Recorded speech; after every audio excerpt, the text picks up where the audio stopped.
যেখানে প্রধান বিচারপতি এভাবে কথা বলতেছেন, সেখানে এই কোটা আন্দোলন মনে হয় না সফল হবে। দেশের একজন গ্রেট শিক্ষিত, তিনি যদি এভাবে কথা বলতে পারেন, ছাত্রদের আন্দোলনকে অবমূল্যায়ন করতে পারেন,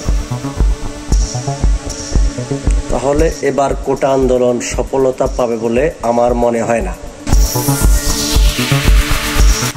তবে যারা আন্দোলন করতেছেন, যেসব শিক্ষার্থী, আপনাদেরকে বলছি, প্রধান বিচারপতি এই কথা থেকে সরে যাবেন এবং সরে দাঁড়াবেন যদি তীব্র আন্দোলন করতে পারেন। তীব্র আন্দোলন করলে এই পৃথিবীর কোনো শক্তি নেই, সে ইলিগ্যাল ভাবে বসে থাকবে। যেহেতু আপনাদের যুক্তি লিগ্যাল,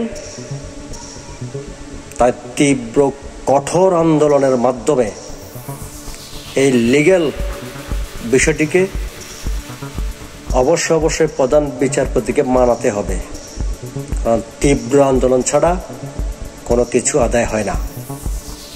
যখন তীব্র আন্দোলন শুরু করবেন, তখন এই প্রধান বিচারপতি নিজেই আপনাদের দাবি মেনে নিবে।